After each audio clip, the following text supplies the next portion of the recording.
പ്രിയപ്പെട്ട സുഹൃത്തുക്കളെ, കേരളത്തിൽ ഒരു മാസക്കാലമായി അധികാരത്തിലിരിക്കുന്ന ശ്രീമാൻ വി.ഡി. സതീശൻ്റെ നേതൃത്വത്തിലുള്ള യു.ഡി.എഫ്.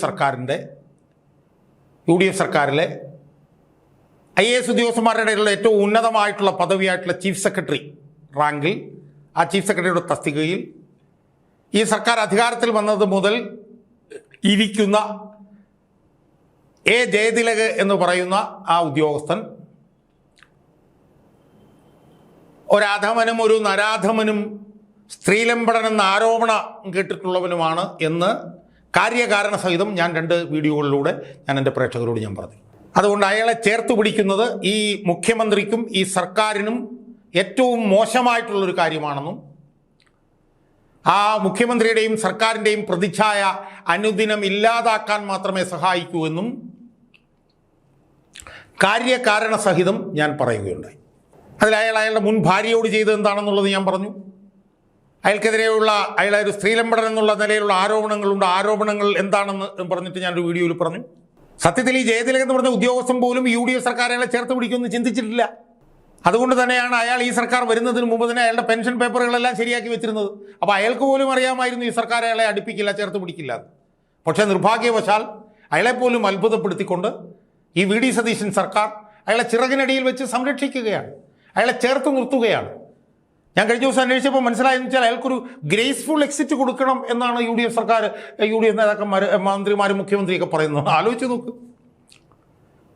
ഇത്രയേറെ നിയമവിരുദ്ധ പ്രവർത്തനങ്ങൾ, ഇത്രയേറെ തെറ്റായ പ്രവർത്തനങ്ങൾ നൽകിയ IAS ഉദ്യോഗസ്ഥൻ, ഈ ചീഫ് സെക്രട്ടറിയെ നിങ്ങൾ അങ്ങോട്ട് മാറി നിൽക്ക്, നിങ്ങൾ അവധിയിലെങ്കിലും പോകൂ എന്ന് പറയാനുള്ളൊരു ആർജവം ഇവർക്കില്ല, ഈ സതീശനും പ്രഭൃതികൾക്കും ഇല്ല.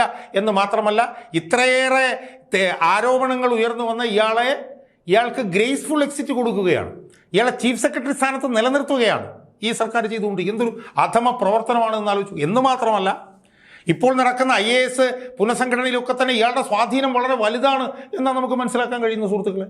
ഇയാൾക്ക് താല്പര്യമില്ലാത്ത ഉദ്യോഗസ്ഥന്മാർക്ക് നല്ല സ്ഥാനങ്ങൾ കിട്ടുന്നില്ല IAS പുനഃസംഘടനയിൽ. ഇയാൾക്ക് താല്പര്യമുള്ള ഉദ്യോഗസ്ഥന്മാർക്ക് നല്ല സ്ഥാനങ്ങൾ കിട്ടുന്നു. എന്തിനു പറയുന്നു? ഇയാൾ റിട്ടയർ ചെയ്ത് കഴിഞ്ഞാൽ വലിയ തസ്തികകളിലേക്ക് തിരിച്ചു വരാൻ വേണ്ടിയിട്ടുള്ള നീക്കങ്ങൾ നടത്തുകയാണെന്ന് വരെ ഇപ്പോൾ നമ്മൾ കേൾക്കുന്നത്. ഇയാൾ റിട്ടയർ ചെയ്ത് കഴിഞ്ഞാൽ തദ്ദേശ സ്വയംഭരണ സ്ഥാപനങ്ങളുടെ തെരഞ്ഞെടുപ്പ് കമ്മീഷണറാകാൻ വേണ്ടിയിട്ടുള്ള നീക്കങ്ങൾ വരെ ഈ അധമനായിട്ടുള്ള മനുഷ്യൻ അതിനുള്ള നീക്കങ്ങൾ നടത്തുന്നു. എന്തൊരു ഗതികെട്ട അവസ്ഥയാണ് സുഹൃത്തുക്കളെ, ആലോചിച്ച് നോക്കിയേ. എന്നെപ്പോലെയല്ല ലക്ഷക്കണക്കിന് ആളുകൾ സമരം ചെയ്ത് പോരാടി പ്രതിഷേധിച്ച് ഉണ്ടാക്കിയ ഒരു സർക്കാരാണ് സുഹൃത്തുക്കളെ ഇവിടെ ഇരിക്കുന്നത്. അതിൻ്റെ ഉൽപ്പന്നമാണ് ഈ സർക്കാർ. ഇപ്പം ചില ആളുകൾ വന്നിട്ട് ഈ സർക്കാരിൽ ഞങ്ങൾക്ക് ഭൂരിപക്ഷം കിട്ടിയാണ്, ഞങ്ങൾ എന്തും ചെയ്യും എന്ന് പറഞ്ഞുകൊണ്ട് ചില ആളുകൾ മപ്പടിച്ചിങ്ങനെ നിൽക്കുകയാണ്. അവർ മനസ്സിലാക്കേണ്ട ഒരു കാര്യം, ലക്ഷക്കണക്കിന് ആളുകൾ സമര പോരാട്ടങ്ങളിലൂടെ വികസിപ്പിച്ചെടുത്തൊരു സർക്കാരാണിത് എന്നുള്ളത് അവർ മനസ്സിലാക്കണം. 102 സീറ്റുകൾ കൊടുത്ത ജനങ്ങളാണ്, അവരോട് മറുപടി പറയാൻ ഇവർ ബാധ്യതയുള്ളവരാണ് എന്നിവർ മനസ്സിലാക്കണമെന്നാണ് എനിക്ക് ആമുഖമായി സൂചിപ്പിക്കാനുള്ളത്. ഇയാളെ ഇനിയെങ്കിലും മാറ്റി നിർത്താൻ തയ്യാറാവണം എന്നാണ് ആമുഖമായി എനിക്ക് പറയാനുള്ളത്. പക്ഷേ എൻ്റെ ഈ വീഡിയോയിൽ ഞാൻ കൊണ്ടുവരാൻ പോകുന്നത് ജയതിലക് എന്ന് പറയുന്ന ഈ വി.ഡി. സതീശൻ തൻ്റെ ചിറകിനടിയിൽ വെച്ച് സംരക്ഷിച്ച് നിർത്തിയിരിക്കുന്ന ഈ ചീഫ് സെക്രട്ടറി, അയാളെക്കുറിച്ചിട്ടുള്ള ഞെട്ടിക്കുന്ന ചില വിവരങ്ങളാണ്. ഞെട്ടിക്കുന്ന വിവരങ്ങൾ. അയാളെക്കുറിച്ച് പല പല കാര്യങ്ങൾ ഞാൻ പറഞ്ഞു, ഇനിയും ഞാൻ പറയുന്നുണ്ട്. അതിനിടയിൽ ഇന്ന് ഞാൻ ഞെട്ടിക്കുന്ന വിവരങ്ങൾ പറയുകയാണ്. സുഹൃത്തുക്കളെ, ആ വിവരങ്ങൾ എന്താണെന്ന് ചോദിച്ചാൽ, അതിലേറ്റവും പ്രധാനപ്പെട്ട എന്താണെന്ന് ചോദിച്ചാൽ, പിണറായി വിജയൻ മുഖ്യമന്ത്രിയായിരുന്നപ്പോൾ അയാളുടെ രാഷ്ട്രീയ ഫണ്ട് ശേഖരണത്തിലെ പ്രധാനപ്പെട്ട പങ്കാളിയായിരുന്നു ഈ ജയതിലക് എന്ന് പറഞ്ഞിട്ടുള്ള ഇയാൾ എന്നുള്ളതാണ്. വിജയൻ മുഖ്യമന്ത്രിയായിരുന്നപ്പോൾ അയാളുടെ രാഷ്ട്രീയ ഫണ്ട് ശേഖരണത്തിൽ ആലോചിച്ച് നോക്കണം. ഇയാളൊരു IAS ഉദ്യോഗസ്ഥനാണ്, പക്ഷേ വിജയൻ്റെ രാഷ്ട്രീയ ഫണ്ട് ശേഖരണത്തിലെ പങ്കാളി, ഞാൻ വി.ഡി. സതീശനോട് പറയുകയാണ്, പങ്കാളിയായിരുന്നു ഇയാൾ. നമുക്ക് ഓർമ്മയുണ്ടല്ലോ, ഈ വിജയൻ മുഖ്യമന്ത്രിയായിരുന്നപ്പോൾ തെരഞ്ഞെടുപ്പ് കഴിഞ്ഞപ്പോഴോ തെരഞ്ഞെടുപ്പിന് മുമ്പാണോ എന്ന് എനിക്കറിയില്ല, ഒരു 3-4 ഗൾഫ് സന്ദർശനങ്ങൾ വിജയൻ അടിക്കടി നടത്തിയിരുന്നു. അടിക്കടി സർക്കാർ പൈസ ഉപയോഗിച്ചുകൊണ്ടാണ് പല ഗൾഫ് രാജ്യങ്ങളിലും അദ്ദേഹം പോയിരുന്നു. അത് യഥാർത്ഥത്തിൽ വിജയന് ഫണ്ട് ശേഖരിക്കാനായിരുന്നു എന്നുള്ളതായിരുന്നു ആരോപണം. കാരണം തെരഞ്ഞെടുപ്പിന് തൊട്ട് മുമ്പ് ഈ ഗൾഫ് രാജ്യങ്ങൾ സന്ദർശിക്കേണ്ട യാതൊരു കാര്യവുമില്ലല്ലോ. അപ്പോൾ അത് ഫണ്ട് ശേഖരണത്തിനായിരുന്നു എന്നുള്ളത് സംബന്ധിച്ച് വലിയ ആരോപണം വന്നുണ്ടായിരുന്നു. പ്രവാസി മലയാളി പ്രമുഖരിൽ നിന്ന് കോടികളുടെ ഫണ്ട് ശേഖരിക്കാനാണ് വിജയൻ ആ സമയത്ത് ഈ വിദേശയാത്ര അടിക്കടി നടത്തിയത് എന്നുള്ള ആരോപണം വളരെ സജീവമായിരുന്നു. സുഹൃത്തുക്കളെ, ഏറ്റവും വിസ്മയകരമായിട്ട് നമുക്ക് തോന്നുന്നൊരു കാര്യം എന്താണെന്നറിയോ? ഈ സതീശൻ എപ്പോഴും വിസ്മയത്തെക്കുറിച്ചിട്ടാണല്ലോ പറയുന്നത്. ഏറ്റവും വിസ്മയകരമായി നമുക്ക് മനസ്സിലാവുന്നൊരു കാര്യം എന്ന് പറയുന്നത്, ആ വിദേശ പര്യടനങ്ങളിൽ അന്ന് മുഖ്യമന്ത്രിയായിരുന്ന വിജയനെ ഒരേ ഒരു ഉദ്യോഗസ്ഥൻ മാത്രമാണ് അദ്ദേഹത്തെ അനുഗമിച്ചിരുന്നത് എന്നാണ്. ഒരേ ഒരു ഉദ്യോഗസ്ഥൻ, ഒരേ ഒരു സർക്കാർ ഉദ്യോഗസ്ഥൻ. അതാരായിരുന്നു?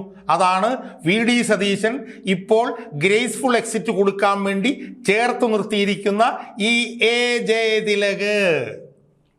ഒറ്റ വാചകത്തിൽ പറഞ്ഞാൽ, തെരഞ്ഞെടുപ്പിന് തൊട്ടു മുമ്പ് പ്രവാസി മലയാളികളിൽ നിന്നൊക്കെ കോടിക്കണക്കിന് ഫണ്ട് പിരിക്കാൻ വേണ്ടിയിട്ട് അന്ന് മുഖ്യമന്ത്രിയായിരുന്ന വിജയൻ ഗൾഫിൽ പോയപ്പോൾ അയാൾ ഒപ്പം കൂട്ടിയ ഏക IAS ഉദ്യോഗസ്ഥൻ ജയതിലകായിരുന്നു.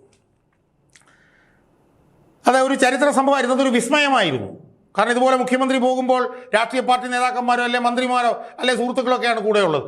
ആദ്യമായി ഒരു IAS ഉദ്യോഗസ്ഥൻ ഇങ്ങനെ CPM-ന്റെ നേതാവായിട്ടുള്ള പിണറായി വിജയന്റെ ഫണ്ട് ശേഖരണത്തിനൊപ്പം അയാളോടൊപ്പം നേരിട്ടിറങ്ങുന്നത് ആദ്യത്തെ സംഭവമാണ്, കേരളത്തിൻ്റെ ചരിത്രത്തിൽ ആദ്യത്തെ സംഭവമാണ് എന്നുള്ള കാര്യം സതീശൻ ഒന്ന് മനസ്സിലാക്കണം എന്നാണ് എനിക്ക് സൂചിപ്പിക്കാം.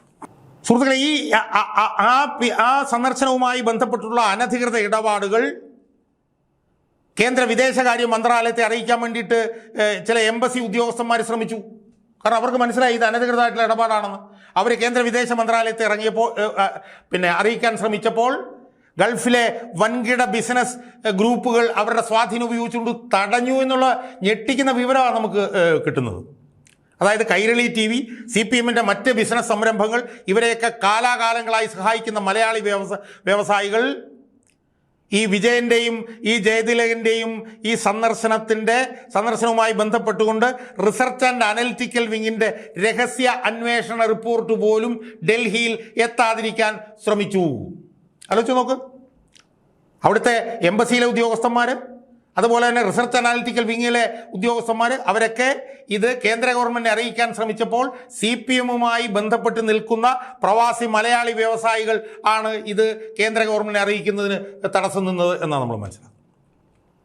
എന്നാൽ ഇതൊക്കെയാണെങ്കിലും വിജയൻ്റെയും ജയതിലകൻ്റെയും ഈ രഹസ്യ നീക്കങ്ങൾ എൻഫോഴ്സ്മെൻറ്റ് ഡയറക്ടറേറ്റ് വളരെ സുസൂക്ഷ്മം നിരീക്ഷിക്കുന്നുണ്ടായിരുന്നു.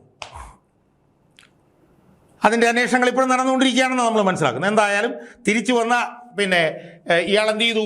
ഇയാൾ ഈ സഹായിച്ച പ്രവാസി മലയാളി വ്യവസായികൾക്ക് അനുകൂലമായി സർക്കാർ നയങ്ങളിൽ വലിയ മാറ്റങ്ങൾ വരുത്തി എന്നുള്ള ആരോപണം ഉയർന്നു വന്നിട്ടുണ്ട്. അപ്പം അങ്ങനത്തെ ഒരാളാണ് ഈ ജയതിലക്. ഈ ജയതിലക് എങ്ങനെയാണ് വിജയൻ്റെ അടുത്തയാളാവുന്നതെന്ന് അറിയാമോ നമുക്ക്? ഈ മാസപ്പടി കേസ് വന്നപ്പോൾ ഒരാരോപണം ഉയർന്നു വന്നു. അവർക്കെതിരെ ആരോപണം ഉയർന്നു വന്നപ്പോൾ ഇതവർ GST അടച്ചിട്ടുണ്ട്. മനസ്സിലായില്ലേ? അവർ GST അടച്ചിട്ടുണ്ട് എന്നുള്ളത്, അതുകൊണ്ട് ഈ ഇടപാടുകൾ നിയമപരമാണെന്നുള്ള വളരെ വിചിത്രമായിട്ടുള്ള ന്യായീകരണം പിണറായി വിജയൻ്റെ മുമ്പിൽ എത്തിച്ചു കൊടുത്തത് ഇയാളായിരുന്നു. അതിൻ്റെ കൂട്ടത്തിൽ അന്ന് സംസ്ഥാന സർക്കാരിൽ ജോലി ചെയ്തിരുന്ന രത്തൻ കേൽക്കറും ഉണ്ടായിരുന്നു എന്നാണ് നമ്മൾ കേൾക്കുന്നത്. അങ്ങനെയാണ് ഇത് വളരെ സുതാര്യമായിട്ടുള്ള ഇടപാടാണ്, ഇത് GST അടച്ചിട്ടുള്ളതാണ് എന്ന് പറഞ്ഞ് പാർട്ടി നേതാക്കന്മാരും വിജയനും ഒക്കെ തന്നെയാണ് പുറത്തു വന്നത്. ഈ ജയതിലകും ഈ രത്തൻ കേൽക്കറും കൂടി നടത്തി കൊടുത്തിട്ടുള്ള ഒരു ന്യായീകരണത്തിൻ്റെ ഭാഗമായിട്ടാണ് നമ്മൾ മനസ്സിലാക്കണം. അത് തന്നെ പൂർണ്ണമായി തെറ്റാണ്. കാരണം എന്താ? സേവനമൊന്നും ചെയ്യാതെ GST അടയ്ക്കാൻ എങ്ങനെയാണ് അനുവദിച്ചത്? അത് തന്നെ നിയമവിരുദ്ധമാണ്. അപ്പോൾ അതിനൊരു നിയമപരമായിട്ടുള്ള ഒരു പുറംചട്ട ഉണ്ടാക്കി കൊടുത്തപ്പോഴാണ് ഈ ജയതിലക് ഈ വിജയൻ്റെ അടുത്ത ആളായി മാറുന്നത്. പിന്നീട് അങ്ങോട്ട് ജയതിലക് വിജയൻ്റെ ഒരു വിശ്വസ്ത വിനീത വിധേയനാകുന്നതായിട്ടാണ് നമ്മൾ കാണുന്നത്. ഭരണത്തിൻ്റെ അവസാന കാലം ഉണ്ടായിട്ടുള്ള പല സ്ഥലമാറ്റ ഉത്തരവുകളും നിയമങ്ങളുമൊക്കെ ഈ ജയതിലക് സ്വന്തമായിട്ടാണ് നടപ്പിലാക്കിയത് എന്നാണ് നമ്മൾ മനസ്സിലാകുന്നത്. എന്തിനു പറയുന്നു? B. അശോകിൻ്റെ സസ്പെൻഷൻ ഓർഡർ പോലും വിജയനെ കൊണ്ട് താൻ പറയുന്നിടത്ത് ഇയാൾ ഒപ്പിടിപ്പിച്ച് മേടിക്കുകയായിരുന്നു എന്നാണ് വിവരം കിട്ടുന്നത്. എന്ന് മാത്രമല്ല ജയതിലകിനെതിരായിട്ടുള്ള അനധികൃത സ്വത്ത് സമ്പാദന പരാതികളും അഴിമതി ആരോപണങ്ങളുണ്ട്. അത് അട്ടിമറിച്ചതും ഈ പരസ്പര സഹായ സഖ്യം കാരണമാണ് എന്ന് നമ്മൾ മനസ്സിലാക്കണം. നമുക്ക് കിട്ടുന്ന ഞെട്ടിക്കുന്ന വിവരങ്ങളെന്ന് പറയുന്നത് വിജയനും ജയതിലകുമൊക്കെ വഴിവിട്ട് വിദേശങ്ങളിൽ ഉണ്ടാക്കിയിട്ടുള്ള പണം ദുബായിലേക്കും അമേരിക്കയിലേക്കും അവിടുന്ന് കാനഡയിലേക്കും ഒക്കെ വഴിതിരിച്ച് വിട്ടിട്ടുണ്ടെന്നുള്ള ആരോപണമാണ് ഇപ്പം നമ്മൾ കേൾക്കുന്നത്.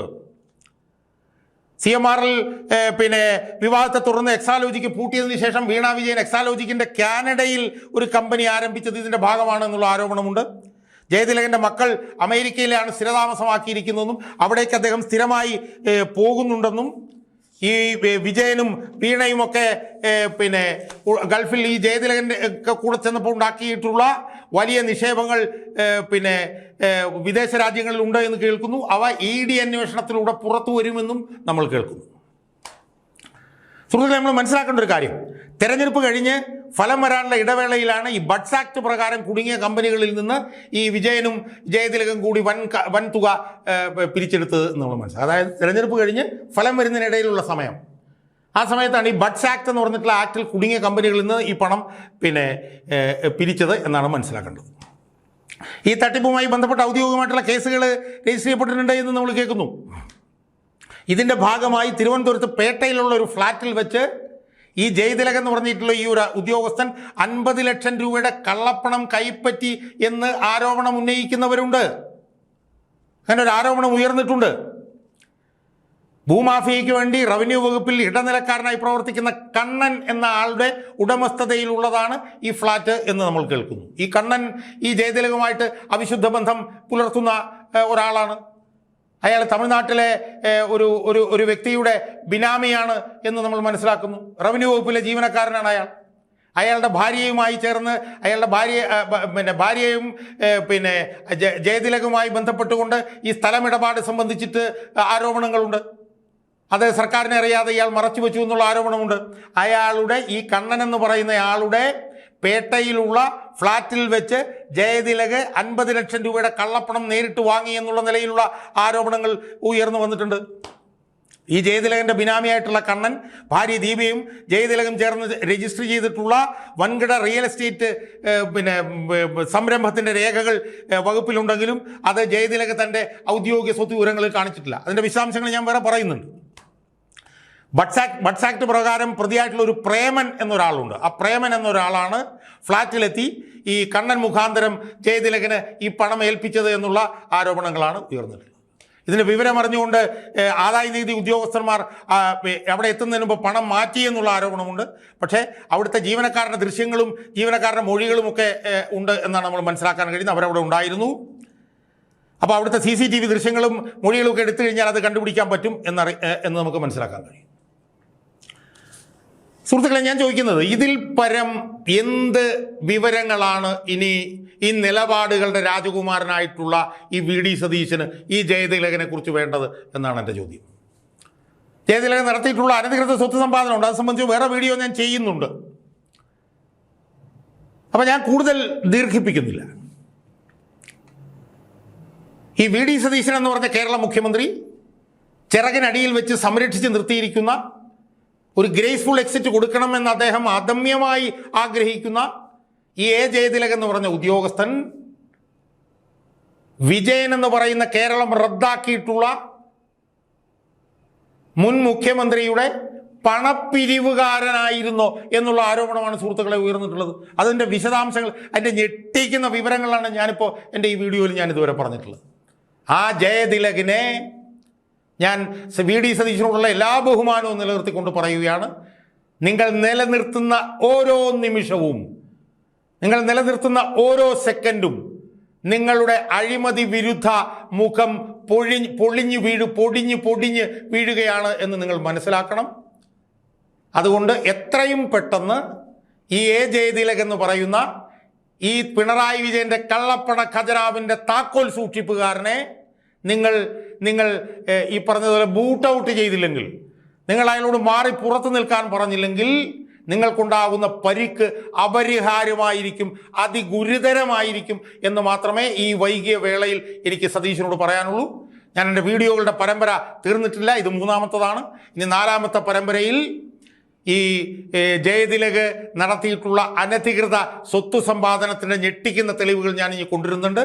ആ ഞെട്ടിക്കുന്ന തെളിവുകളുണ്ട്. അത് മറച്ചു വെക്കാൻ വിജയൻ്റെ കാലത്തെ വിജിലൻസ് ആണ് അതിനുള്ള എല്ലാ സഹായം ചെയ്തു കൊടുത്തത് എന്നുള്ള വിശദാംശങ്ങൾ ഞാൻ അതിനകത്ത് കൊണ്ടുവരുന്നുണ്ട്.